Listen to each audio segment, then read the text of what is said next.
15 000 personnes sont diabétiques aujourd'hui en Nouvelle-Calédonie, un chiffre qui pourrait être beaucoup plus bas si nous prenions mieux soin de notre alimentation.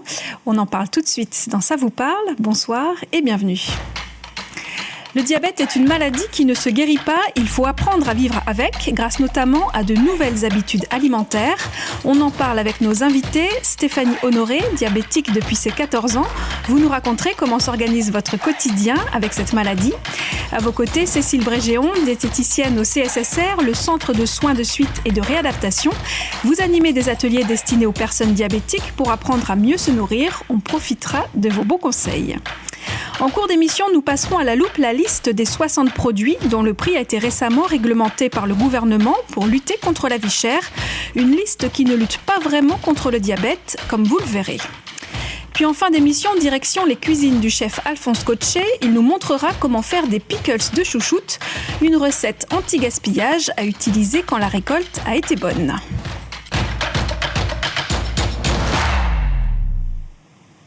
Bonsoir mesdames et bienvenue sur le plateau de Ça vous parle. Alors vous le savez peut-être, tout au long de cette année, Calédonia se mobilise pour une grande cause que nous avons baptisée la santé dans l'assiette. Un choix qui s'est imposé à nous suite à la première vague de Covid-19 dont les personnes en surpoids ou obèses ont été les premières victimes. Mais le surpoids et les pathologies qui l'accompagnent ne sont pas les seules conséquences d'une mauvaise alimentation. Le diabète en est une autre. Le sujet dont on parle ce soir concerne beaucoup de monde en Nouvelle-Calédonie. Le pays compte plus de 15 000 diabétiques selon les derniers chiffres de la CAFAT. 15 000 diabétiques, c'est beaucoup, Cécile Brégéon. Oui, c'est beaucoup. On a beaucoup de diabétiques en Océanie. Ça reflète effectivement la mauvaise qualité de notre alimentation actuelle.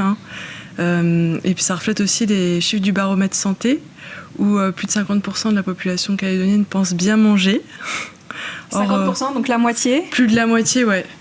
Donc c'est énorme. Et plus de 60% pensent être en bonne santé. Alors on a quand même plus de 60% aussi qui est en surpoids, en obésité. Donc c'est deux chiffres qui se contrastent. Donc ça veut dire qu'on n'a pas conscience de notre état de santé finalement et de notre alimentation, des mauvaises habitudes. Oui. Bon, on va les déconstruire un petit peu ce soir. Alors parmi les 15 000 personnes diabétiques en Nouvelle-Calédonie, il y a vous, Stéphanie Honoré. Vous avez découvert votre diabète à l'âge de 14 ans. C'est ça. Alors on va voir une photo. Vous avez 14 ans sur cette photo et c'est l'âge à laquelle vous avez découvert le diabète. Comment ça s'est passé ? Comment le diagnostic a été fait ? Alors au début, on ne savait pas trop. On a été voir le médecin. Le médecin pensait que juste, comme j'étais en pleine adolescence, que je grandissais. Et en fin de compte, parce que c'est vrai que c'est à 14 ans, c'était il y a déjà plus de 20 ans. Donc le diabète n'était pas plus, on n'en parlait pas plus que ça. Parce que sur cette photo, ce qui marque, c'est que vous êtes très amaigri quand même par rapport à ce que vous aviez pu être quelques années auparavant, c'est ça ? Voilà, c'est ça. Je pouvais manger normalement et j'avais tout le temps soif. Mais je perdais du poids à vue d'œil. Et après, ça en est suivi des problèmes respiratoires. Et là, en fait, avec mes parents, on s'est dit non, on va aller faire un bilan de santé. Et c'est là que, du coup, le diagnostic est tombé. Donc, ça a mis quelques temps à être identifié. Oui. Ouais. Et donc, aujourd'hui, vous pouvez vivre avec ce diabète. Je l'ai dit tout à l'heure, ça ne se guérit pas, mais on peut vivre avec. Comment ça impacte votre vie quotidienne ? C'est une bonne hygiène de vie, en fait, que tout le monde devrait avoir. Donc, il faut simplement manger équilibré, avoir une activité physique. Je pense que Cécile ne me contredira pas du tout sur ça. On est d'accord que c'est ce que tout le monde devrait faire. Qu'est-ce que vous faites comme sport, par exemple ?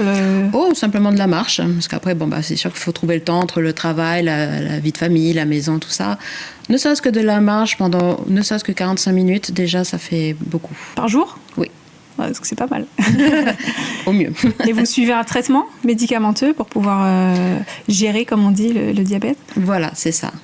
Et qui consiste en quoi ? Alors, donc du coup, on a pas mal de petits gadgets maintenant. Donc moi, je suis sous pompe à insuline. Et donc du coup, on doit vérifier notre taux de glucides dans le sucre. Et pour ça, on a de nos jours aussi un petit capteur qui est relié à notre téléphone. Donc vraiment, je dis, on est des petits robots qui améliore vraiment beaucoup du coup le diabète. Et donc là, on est suivi H24 et du coup, voilà. Après, en fonction de ce qu'on mange, on fait notre petit bolus d'insuline. Donc la pompe à insuline, c'est la petite pompe qu'on peut voir là dans Voilà. votre bras, c'est ça, C'est ça. Et qui vous dit en permanence quel est le taux de sucre que vous avez dans le sang. Alors celle-là, c'est ce qui envoie l'insuline dans mon corps, D'accord. donc pour faire descendre le taux de sucre dès que je mange. Et ensuite, voilà, j'ai un autre petit capteur qui est sur la jambe, qui est relié à mon téléphone et qui, lui, dit... Voilà, là je suis à tant de sucre dans le sang. Et après, c'est tout un calcul. Parce que par rapport aux glucides qu'il y aura dans mon assiette et par rapport justement à ce résultat-là, je rentre tout dans ma pompe. Et elle, après, elle me fait le calcul et elle m'envoie justement l'insuline qu'il faut. D'accord. Pour justement que ça reste équilibré au maximum. Donc ce traitement, il est lié au type de diabète que vous avez, qui est un diabète de type 1, comme on dit. C'est ça. C'est un diabète qui est plutôt rare en Calédonie, qui concerne, je crois, à peu près 5% des diabétiques en Calédonie. Parce que le diabète le plus répandu, c'est le diabète de type 2. Alors là, aidez-nous. Quelle est la différence entre les deux diabètes et est-ce que ce sont les mêmes symptômes? Alors, déjà, le diabète, de manière générale, c'est trop de sucre dans le sang. Et puis, c'est une maladie non transmissible, c'est-à-dire qu'on ne l'attrape pas par un virus ou un microbe comme le Covid, comme la grippe, etc. On a le diabète de type 1 qui est déclaré plutôt pendant l'enfance, en fait, quand on est jeune, quand on a moins de 20 ans. Là, c'est une maladie auto-immune. Alors ça veut dire que notre corps, notre système immunitaire s'attaque à nos propres cellules. Donc on a des anticorps qui s'attaquent à notre pancréas. Le pancréas qui, normalement, fabrique l'insuline qui régule le taux de sucre dans le sang. Voilà. D'accord. Et après, le diabète de type 2, donc là, c'est pas une maladie auto-immune, c'est pas notre corps qui s'attaque aux cellules, c'est plutôt une maladie qui est due déjà aux facteurs génétiques. Souvent, quand on a une personne diabétique chez nos oncles, tantes ou chez nos parents, grands-parents, ben là, on a un risque de développer le diabète de type 2. Et aussi, l'autre facteur, c'est le fait d'être en surpoids. Donc, d'avoir un excès de masse graisseuse. Ça va fatiguer le pancréas qui va produire de moins en moins d'insuline. Et du coup, notre taux de sucre dans le sang n'est plus vraiment régulé. Donc le diabète de type 2, c'est celui qui est le plus fréquent en Nouvelle-Calédonie. Voilà, ça touche plus de 95% de la population en Calédonie. Alors justement, il y a quelques semaines, nous avions recueilli le témoignage d'Émile. Il a récemment découvert qu'il est atteint du diabète de type 2. On l'écoute au micro d'Audrey Poëti. On a toujours l'image d'être du diabétique, être un vieux ou une vieille. Mais j'étais étonné qu'à mon âge, j'ai le diabète. Ça m'a quand même remis en question. Mais aussi, j'arrive pas à accepter. Un peu de colère. Pourquoi un peu de colère? Parce que je me culpabilise. Que j'ai pas fait attention. Et je savais j'étais dans une famille où mon grand-père, au niveau maternel, il avait aussi le diabète. Du coup, j'ai pas fait attention. Du coup, c'est que je me suis gavé. J'ai pas géré mon alimentation. Du coup, le diabète, il surgit encore.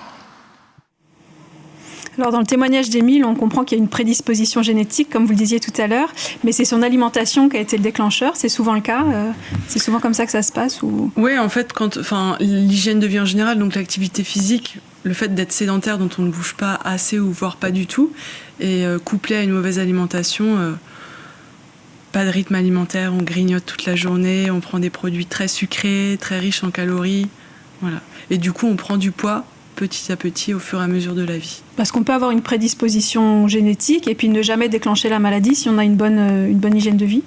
On diminue les risques de la déclencher, effectivement. On va éviter de prendre du poids, donc on diminue les risques. Ouais. Alors justement, on va se tourner du côté de nos assiettes et de la vôtre, Stéphanie. Aujourd'hui, vous êtes toujours suivie par une diététicienne ou il n'y a plus besoin, vous connaissez les bonnes habitudes On les connaît, mais parfois il y a quand même besoin de piqûres de rappel. Ouais. Alors, ça ressemble à quoi alors vos repas aujourd'hui? Fini les grignotages, par exemple? Comment... Non, c'est vrai que, toujours un petit peu bouche sucrée, bec sucré, mais on s'autorise un petit peu, on va dire. Dire que comme c'est quand même, comme disait Émile dans le reportage, c'est vrai que c'est un peu frustrant, faut l'accepter le diabète. Oui, je vous ai vu réagir quand il parlait de colère, ça vous a fait réagir. Voilà, c'est ça. En fait, moi, c'était pas trop de la colère, mais c'est vrai que comme c'était pas très connu, et que, on sait que c'est tout qui est chamboulé maintenant dans notre vie, on n'aura vraiment plus la même alimentation que ce qu'on avait justement avant, les repas en famille et tout. Et c'est vrai qu'il faut vraiment l'accepter. Et c'est pour ça que voilà, moi je m'autorise de temps en temps un petit grignotage, tout en faisant attention justement à surveiller à côté. Et c'est à ça que sert la pompe justement, c'est que quand on s'autorise, on peut faire des petits rattrapages et du coup ça met pas trop à mal la maladie. Donc même les craquages, ils sont contrôlés, quoi. Oui, oui. Donc si on résume une bonne assiette, on va dire, c'est la moitié de l'assiette qui est consacrée aux légumes, c'est ça ? Dans l'idéal. Dans l'idéal. Et qu'est-ce qu'on met sur l'autre moitié alors ? Alors sur l'autre moitié de l'assiette, il faudrait à peu près un quart de l'assiette avec des protéines. Donc les protéines, c'est contenu dans la viande, le poisson, les œufs, dans les produits laitiers aussi. Ou bien on en a un petit peu dans les légumineuses. Les légumineuses, c'est les lentilles, les embrevades, les pois cassés, etc. Et puis l'autre moitié en féculents, donc qui contiennent des glucides, du sucre. Donc ça, c'est vraiment important de maîtriser cette portion de féculents. Sinon, effectivement, on prend du poids si on est diabétique, le diabète se déséquilibre. Et les féculents, c'est le riz, les pâtes, les tubercules, ignames, taro, le pain. Voilà. Donc le féculent, c'est seulement un quart de l'assiette. Normalement. Oui, normalement. Alors, parmi les produits les plus consommés par les Calédoniens, on trouve du poulet congelé, de la mayonnaise, certains biscuits de marque australienne ou encore les nouilles chinoises. Pour lutter contre la vie chère, le gouvernement a réglementé le prix de 60 de ces produits. Mais est-ce vraiment une bonne idée pour notre santé ? Océane D'Aquina a passé à la loupe la qualité nutritionnelle de ces produits. Vous avez peut-être l'habitude de consommer ces produits, alors pour avoir une idée de leur qualité, nous avons recherché leur score sur l'application Quel produit de l'association de consommateurs Que Choisir. La moitié d'entre eux affichent une pastille rouge ou orange. Entre les additifs douteux qu'ils contiennent, les sucres transformés ou le sel en grande quantité, ces produits sont à consommer avec modération, comme ces soupes déshydratées. Elles procurent une sensation de rassasiement. Elles calent, mais au final, elles ne nourrissent pas. Et non seulement elles ne nous nourrissent pas, mais en plus, elles véhiculent des agents, le E621, le E250, qui sont des additifs classés rouges, donc avec des conséquences connues néfastes sur la santé. Donc effectivement, inciter à consommer ces produits, leur donner un affichage spécifique, conforte déjà des habitudes alimentaires bien ancrées et dont on sait quand même qu'elles ont des conséquences sur le taux d'obésité, qui est une maladie chronique, laquelle va faire le lit d'autres maladies chroniques qui vont altérer la santé des Calédoniens. Tout n'est pas à jeter pour autant, la moitié des produits de cette liste peuvent s'intégrer dans une alimentation équilibrée. Les haricots verts en conserve ne posent pas problème dans cette liste, c'est pas ce produit-là. La conserve de légumes peut être utilisée au même titre que du frais ou que du surgelé. Non, ce qui pose problème, c'est par exemple le poulet entier import congelé à l'eau. En fait, la qualité de la protéine de ce poulet-là est très très faible. Ce n'est pas nourrissant, donc on va consommer et très vite on va avoir faim. Voilà, donc là, il n'y a pas forcément d'additifs. Mais il y a une qualité nutritionnelle de base médiocre. Substituer ces produits controversés n'est pas mission impossible, même en préservant son budget. Contre des céréales le matin, préférez une tartine de pain, complet de préférence, et le tour est joué. Vous comprenez le choix du gouvernement de réglementer le prix de ces produits ? Pas tellement. En fait, je me demande sur quels critères ils se sont basés, parce que c'est vrai que la moitié des produits n'est pas bon en fait pour la santé des Calédoniens et ne fait qu'entretenir cette obésité et ce diabète en fait. Alors, a priori, ils sont basés sur les produits les plus consommés justement, qui se retrouvent dans cette liste. Ouais, par exemple la petite sauce qu'on rajoute tous au riz, et ben ça c'est quelque chose qu'on devrait bannir de nos tables et de nos assiettes. En fait, ça stimule notre appétit, ça nous pousse à manger plus et ça entretient les maladies non transmissibles. Alors justement, par quoi on peut remplacer ces produits ? Parce qu'à la fin du reportage, on nous dit remplacer les céréales très sucrées du matin par le pain complet. Par quoi on peut remplacer la petite sauce par exemple ou la mayonnaise ? Eh ben la petite sauce, déjà mettre un petit peu de sel en fait lorsqu'on cuisine ou une fois qu'on a table dans son assiette, plutôt que cette sauce-là en fait, parce que cette sauce-là c'est du sel avec le fameux E621 dont ma collègue vient de citer, c'est le glutamate de sodium. Et en fait, cette petite molécule, elle commence à être interdite dans certains pays parce qu'il y a des études qui montrent que c'est très néfaste pour la santé. Et en fait, elle ouvre notre appétit, donc elle nous stimule à toujours manger plus. Et puis, elle est neurotoxique, donc c'est-à-dire qu'elle vient abîmer toutes les cellules de notre cerveau.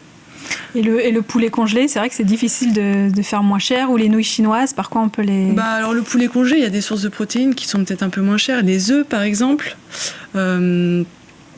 la viande hachée, même si c'est pas une viande blanche comme le poulet, c'est des choses qui sont pas trop chères. Et puis les nouilles chinoises, c'est essayer de se faire des soupes maison, en fait. Quand on creuse un peu auprès des patients, il y en a beaucoup qui se font des soupes maison avec un peu de patates coupées, des pommes de terre, quelques feuilles ou des légumes.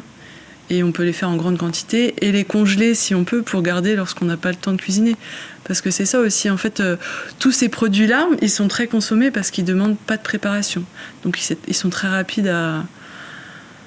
On peut les manger tout de suite. Hein. Ouais, c'est facile. Si on n'a pas envie de cuisiner, on rentre vite dans la facilité et dans la malnutrition, en fait. Stéphanie, vous consommez certains des produits qu'on a vus dans le reportage, où ils sont bannis? Ils sont très très rares. Ils sont rares quand même, ouais. Oui, nous on privilégie justement de faire la cuisine maison.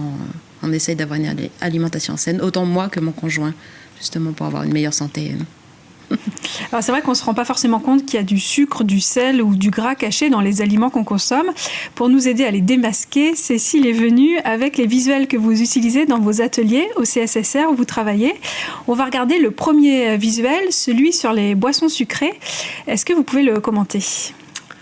Alors, ce visuel, on l'utilise en atelier où on apprend aux patients à essayer de déchiffrer les étiquettes des aliments. Et c'est vrai qu'on leur demande s'ils savent repérer combien il y a de sucre dans un aliment. En général, ils ne savent pas. Donc, on leur montre combien de carrés de sucre. Là, les petits carrés, c'est les carrés de sucre qu'on rajoute dans le café, par exemple. Combien de carrés de sucre il y a dans chaque aliment.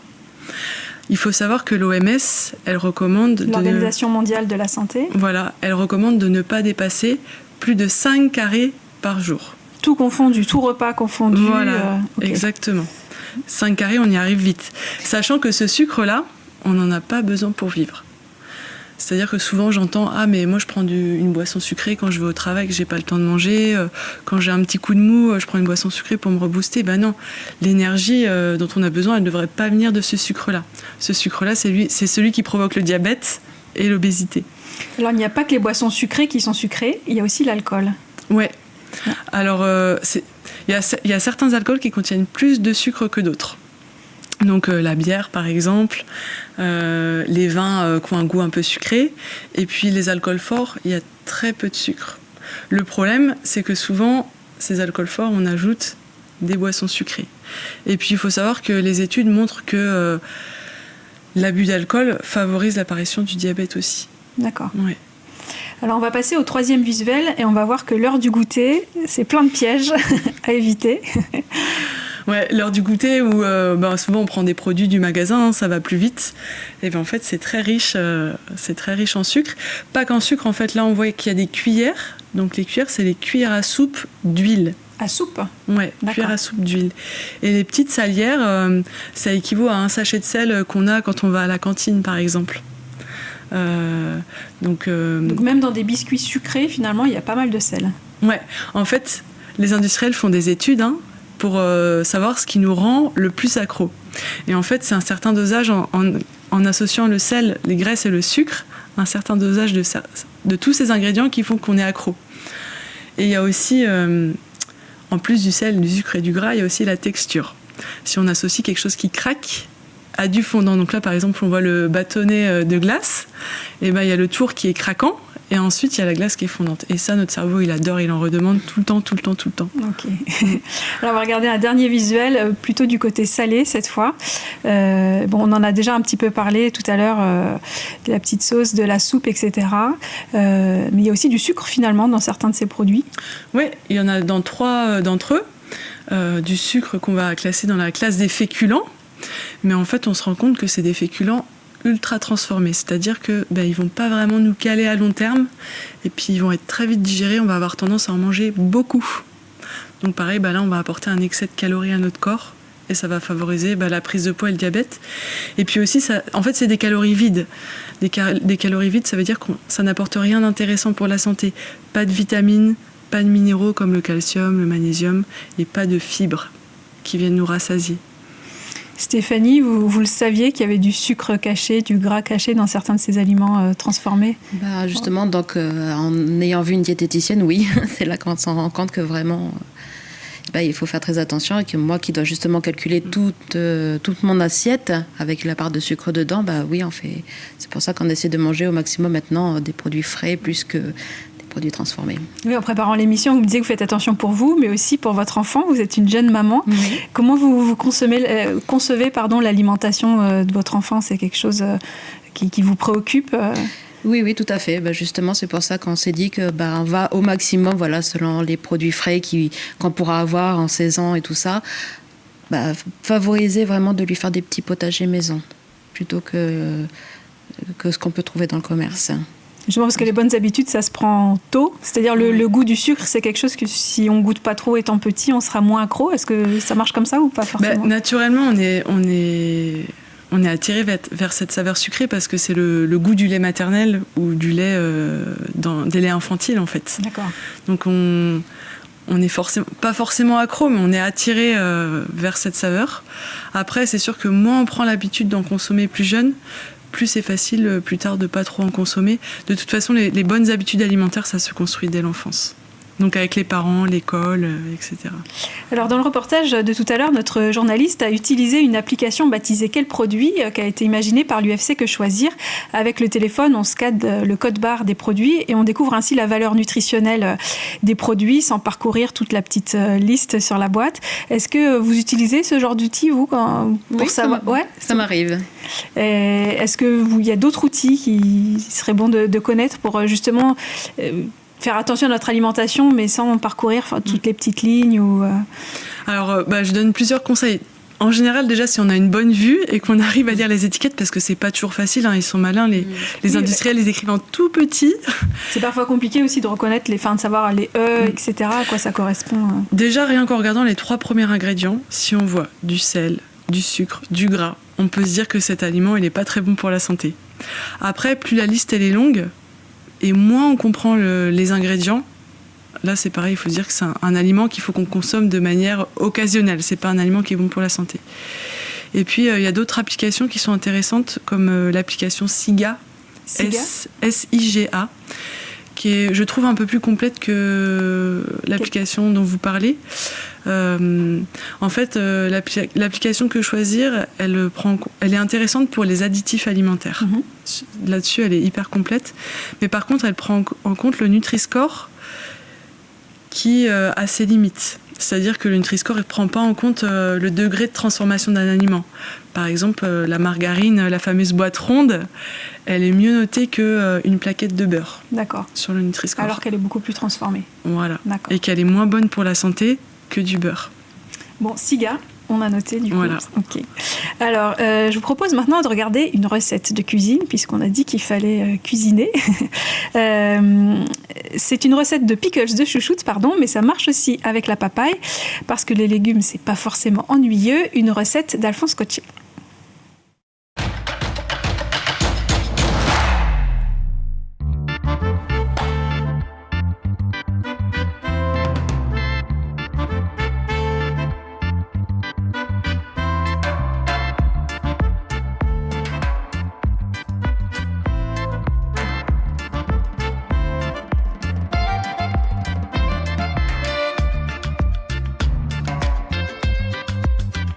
Ce côté très gluant ici que vous pouvez voir, ça c'est signe de bonne qualité et vraiment qui est très très frais.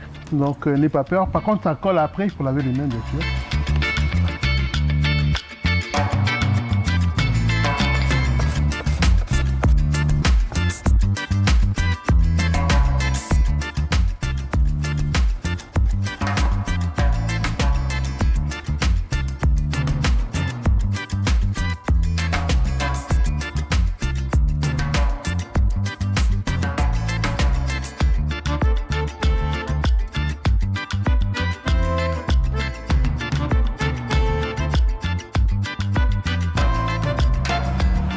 Voilà, ça y est.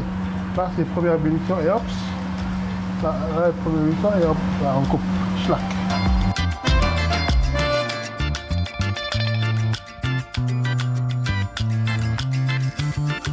Voilà. Là, en fait, on en met encore quand c'est chaud, parce que comme ça, en fait, avec la chaleur, ça va compacter à l'intérieur. Et du coup, on peut garder longtemps.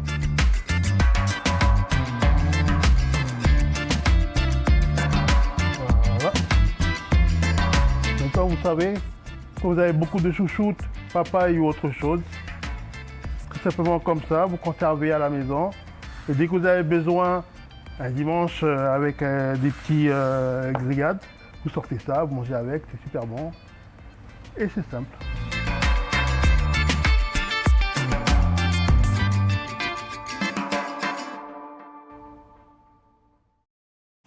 Vous connaissiez les pickles, Stéphanie? Pas du tout. Non, vous n'avez jamais fait? Non. Alors on voit dans la recette qu'il y a du sucre. Il faut consommer avec modération du coup ou... Oui, comme Alphonse l'a dit, le dimanche, lors des grillades, ça veut dire pas tous les jours sur la table, quoi. Parce qu'il y a du sucre dedans, effectivement, donc c'est quand même un condiment qui reste mauvais pour la santé en grande consommation. Alors, contrairement au hachard, il n'y a pas d'huile par contre. Ouais, il n'y a pas d'huile. Mais après, les hachards, c'est pareil, ça dépend quelle huile on utilise, parce qu'il y a des huiles qui sont très bonnes pour la santé. Tant que c'est avec modération. Voilà. Okay. Merci en tout cas, mesdames, d'être venues sur le plateau de Ça vous parle. Merci à vous, à la maison, de nous avoir suivis. La soirée continue sur Calédonia à 19h55. Retrouvez votre magazine Capital. Bonne soirée.